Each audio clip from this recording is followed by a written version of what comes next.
എന്നാ പിന്നെ മലയാളത്തിൽ പറയാം അല്ലേ? ഒരുപാട് സന്തോഷം. ലൂസിഫർ എന്ന് പറയുന്ന സിനിമ നിങ്ങളൊക്കെ കണ്ടിട്ടുണ്ടാവും. ഞാൻ കുറെ കാലം ഏതെങ്കിലും ഫംഗ്ഷനൊക്കെ പോകുമ്പോൾ ഞാൻ ആ സിനിമയിലെ ഡയലോഗ് വെച്ചിട്ടാണ് പിടിച്ചുകൊണ്ട് നോക്കുന്നത്. മൂക്കെടുക്കാന്ന് പറയാം എന്ന് പറയുന്നത്.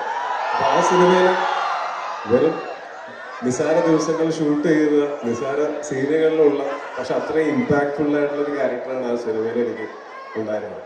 അതിന് അന്നത്തേതിന് തന്നെ തുടങ്ങി നന്ദി പറയുകയാണ്. താങ്ക് യു സോ മച്ച് രാജുവേട്ടൻ.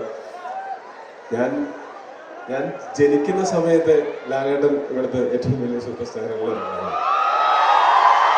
ഞാൻ സിനിമയിൽ അഭിനയിച്ചു തുടങ്ങുന്ന സമയത്ത് ലാലേട്ടൻ അതേപോലെ തന്നെ അതിനേക്കാളും വലിയ സൂപ്പർ സ്റ്റാർ ആയിട്ട് നിൽക്കുമ്പോൾ രാജുവേട്ടൻ അപ്പോഴത്തേക്കും ഭയങ്കര ഹ്യൂജ് സ്റ്റാറാണ്. ഇവരുടെയൊക്കെ കൂടെ ഇങ്ങനെ സ്റ്റേജ് ഷെയർ ചെയ്യാൻ പറ്റുന്നു എന്ന് പറയുന്നത് വലിയ സന്തോഷമുള്ളൊരു കാര്യമാണ്.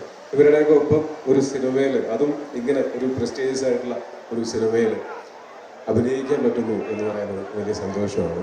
പിന്നെ മഞ്ജു ചേച്ചി എൻ്റെ സ്വന്തം ചേച്ചിയെ പോലെ തന്നെ എനിക്ക് ഇഷ്ടമുള്ള, ഞങ്ങളെ പോലെ അത്രയും അടുപ്പമുള്ളതാണ്. അപ്പോൾ ഈ സിനിമയിലും വിനോദ് എന്ന ലൂസിഫറിലും ഞങ്ങൾ അഭിനയിക്കുന്നത് സഹോദരങ്ങളായിട്ടാണ്. അതും ഒരുപാട് സന്തോഷമുള്ളൊരു കാര്യമാണ്. ഈ പ്രൊജക്റ്റ് തീർച്ചയായിട്ടും ഈ സിനിമ ഭയങ്കര സ്പെഷ്യലാണ്. എനിക്ക് മാത്രമല്ല, എനിക്ക് മനസ്സിലാവുന്നുണ്ട് മലയാളികൾ എല്ലാവരും ഒരു പേഴ്സണൽ അഹങ്കാരമായിട്ട് ഈ സിനിമയെ കണ്ടു തുടങ്ങി. അതിന് മുഖത്തായിരിക്കും ഈ സിനിമ എന്ന് ഞാൻ ആഗ്രഹിക്കുന്നു, പ്രതീക്ഷിക്കുന്നു, ഏകദേശം ഉറപ്പുമുണ്ട്. അപ്പോൾ ബാക്കി നമുക്ക് ഇനി തിയേറ്ററിൽ 27 കാണാം. Thank you so much.